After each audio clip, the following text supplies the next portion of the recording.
Line and plane lecture second. Now in this lecture second we will see or we will study the following points: skew lines, distance between skew line, distance between parallel lines, equation of plane, and last passing through a point and perpendicular to a vector. So here the first point, what is the skew line? If two lines in a space intersect at a point, then the shortest distance between them is 0. If two lines in a space are parallel to each other, then the shortest distance between them is the perpendicular distance between them.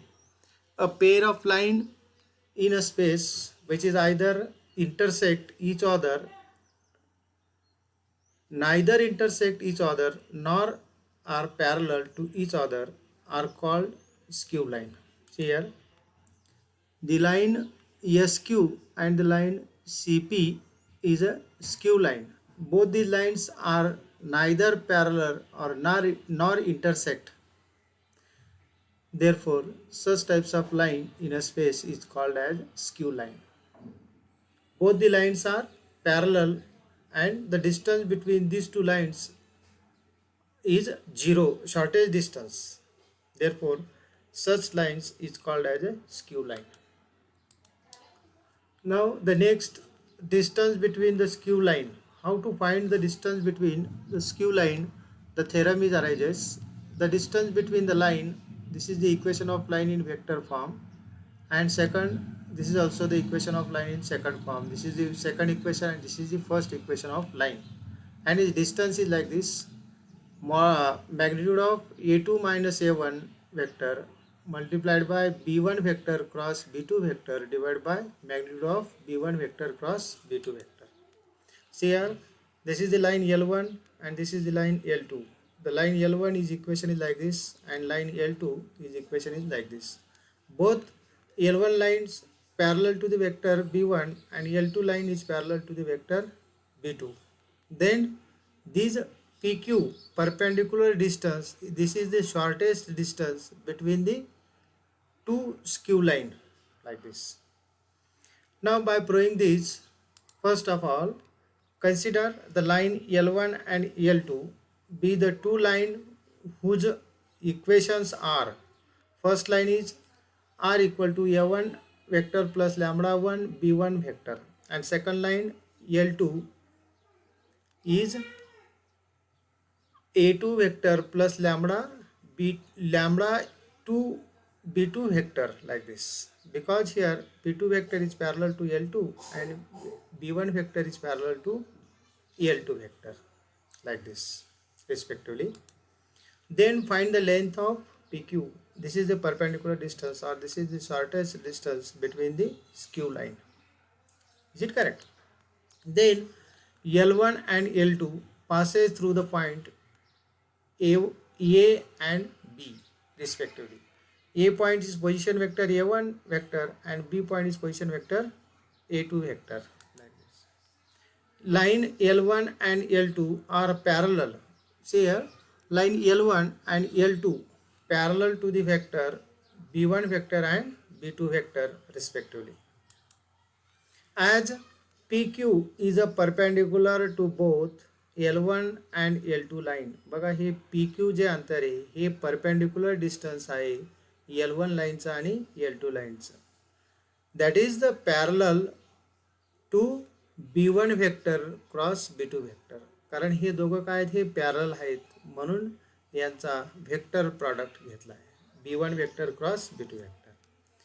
The unit vector along PQ vector, बघा हे unit vector along PQ vector equal to unit vector along B1 vector cross B2 vector equal to n unit vector.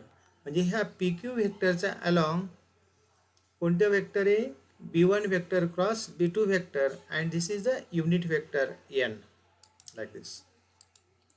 Therefore PQ equal to the projection of AB on PQ.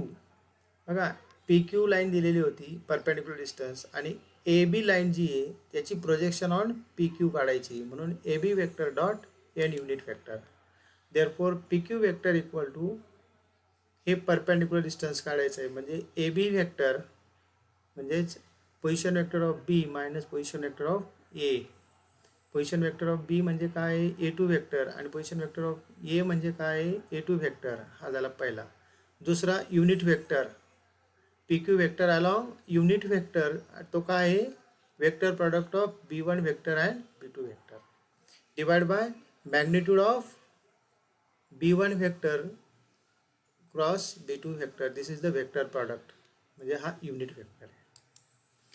Therefore the shortage distance between the line, ही first line आहे आणि ही second लाईनचं equation आहे. याच्यातलं हे P Q हे shortest distance or perpendicular distance between the two line like this. ह्या फॉर्म्युल्याने आपल्याला स्क्यू लाईनमधलं शॉर्टेज डिस्टन्स किंवा परपेंडिक्युलर डिस्टन्स काढता येतं.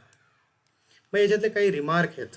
नाव the remark is first, two line intersect each other if and only if the shortage distance between them is 0. दोन line ह्या intersect होतील त्यावेळेस त्यांच्यातलं शॉर्टेज डिस्टन्स हे काय पाहिजे 0. जर त्यांच्यातलं शॉर्टेज डिस्टन्स 0 असेल तर त्या दोन लाईन इंटरसेक्ट असतील एकमेकांना. त्यानंतर हे लाईन फर्स्ट आणि line second intersect each other if and only if, म्हणजे हा जो ही जी टर्म दिलेली आहे ही टर्म बरोबर जर 0 असेल तर त्या दोन लाईन एकमेकांना इंटरसेक्ट करतात. म्हणजे जर हा 0 असेल तर ह्या दोन लाईन एकमेकांना इंटरसेक्ट करतात. त्यानंतर हे वेक्टर फॉर्म झालं. त्यानंतर कार्टेशियन फॉर्ममध्ये पहिल्या इक्वेशनचं लाईन त्याच्या along direction ratio A1 B1 C1 हे असेल, आणि दुसरी लाईन तिच्या along direction ratio A2 B2 C2 असेल. Intersect each other. मग ते इंटरसेक्ट होत असतील तर त्यांच्यातलं हा जो डिटर्मिनंट ही या डिटर्मिनंटची व्हॅल्यू 0 राहील. बघा, दोन लाईन इंटरसेक्ट ज्यावेळेस असतील त्यावेळेस या डिटर्मिनंटची व्हॅल्यू 0 असते. मग आपण उदाहरण बघू. बघा, find the shortage distance between the line, ही फर्स्ट लाईन आहे आणि ही सेकंड लाईन आहे. हे कार्टेशियन फॉर्ममध्ये दिलेले इक्वेशन आहेत. तर आपल्याला फाइंड करायचं आहे फक्त शॉर्टेस्ट डिस्टन्स, म्हणजेच काय पीची व्हॅल्यू फाइंड करायची आपल्याला. मग the vector equation of given line, या लाईनचं वेक्टर इक्वेशन लिहायचं. तर वेक्टर इक्वेशन लिहित असताना काय येईल मायनस आहे म्हणून I plus 2j plus 3k, आणि दुसरा आहे हा ए वेक्टर झाला तर बी vector 2i plus 4j plus 5j हा बी वेक्टर झाला. त्याच पद्धतीने सेकंड लाईन असेल तर सेकंड लाईनचे सुद्धा आपल्याला हे काढता येतील, म्हणजे फर्स्ट लाईन आणि सेकंड लाईन. म्हणजे हे A2 2 3 4 हे बी वेक्टर आहेत लाईक दिस.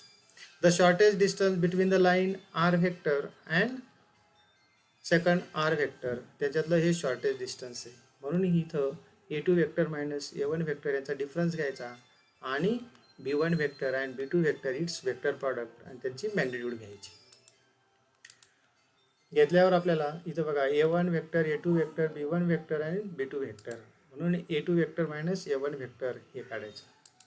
त्यानंतर B1 क्रॉस B2 वेक्टर म्हणजे त्यांचा वेक्टर प्रॉडक्ट काढायचा आणि त्यांचा मॅग्निट्यूड घ्यायची, ती स्क्वेअर रूट ऑफ 6 येते. त्यानंतर A2 vector minus A1 vector dot B1 vector cross B2 vector, म्हणजे ह्या vector product of B1 vector and B2 vector आणि A2 vector minus A1 vector यांचा डॉट प्रॉडक्ट घ्यायचा, तो 1 आला. त्यानंतर द रिक्वायर्ड शॉर्टेज डिस्टन्स म्हणजे यांच्या किमती टाकायच्या आणि ते 1 divide by square root of 6 unit एवढे हे shortage distance between the line हे येतं आपल्याला. त्यानंतर हे distance between the parallel lines. आता दोन पॅरलल लाईन असतील तर त्यांच्यातलं डिस्टन्स कसं काढायचं. द डिस्टन्स बिटवीन, बघा थेरम काय आहे, the distance between parallel line, ही पहिली लाईन ही लाईनचं इक्वेशन आणि हे सेकंड लाईनचं इक्वेशन आहे. त्यांच्यातलं डिस्टन्स काढायचं असेल तर A2 vector minus A1 vector cross B vector, B unit vector आहे.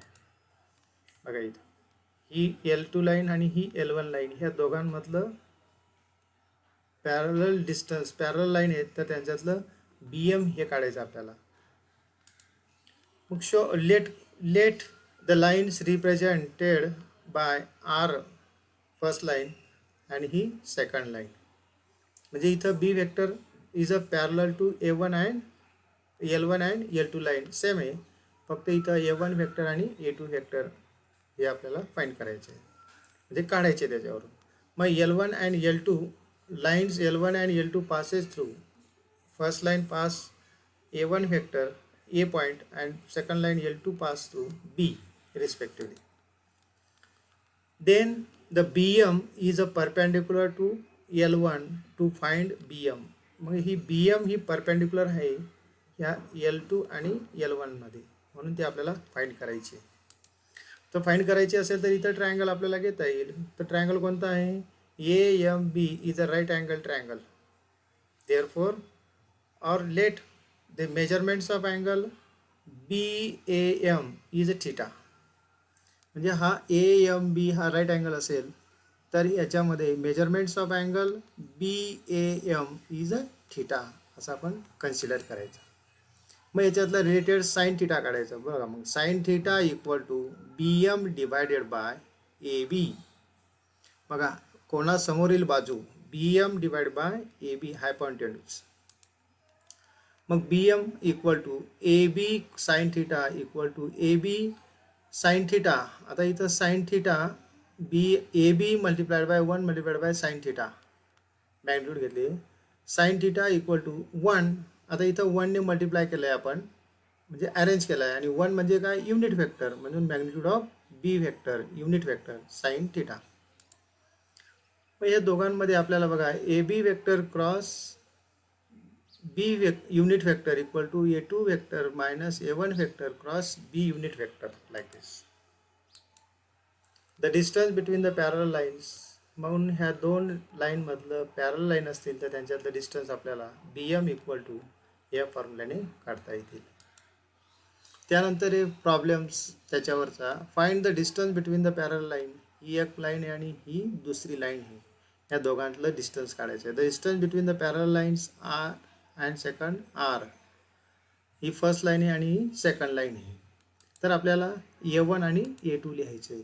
मग distance of parallel lines D equal to magnitude of A2 vector minus A1 vector cross B unit vector.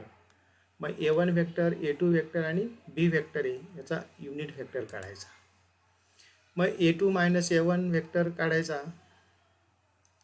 आणि B vector दिलेला आहे त्याचा unit vector म्हणजेच B vector divide by magnitude of B vector. बघा B vector दिला आहे म्हणून त्याची युनिट वेक्टर काढायचा असेल तर definition of unit vector equal to vector B divide by magnitude of B. म्हणजे हा B वेक्टर आहे आणि ही त्याची मॅग्निट्यूड आहे, म्हणजेच B युनिट वेक्टर निघाला. या सर्वांच्या इथं क्रॉस प्रॉडक्ट घ्यायचा. A2 vector minus A1 vector cross B unit vector, म्हणजे हा आपल्याला डिटर्मिनंट फॉर्म करावं लागेल आणि त्या डिटर्मिनंटची व्हॅल्यू काढावं लागेल. देअरफॉर डिस्टन्स, इथं डिस्टन्स म्हणजे याची मॅग्निट्यूड काढायची. मॅग्निट्यूड काढल्यावरती काय येते? Square root of 2 divide by 3 हे येते. त्यानंतर सेकंड एक्झाम्पल आहे find the distance between the line.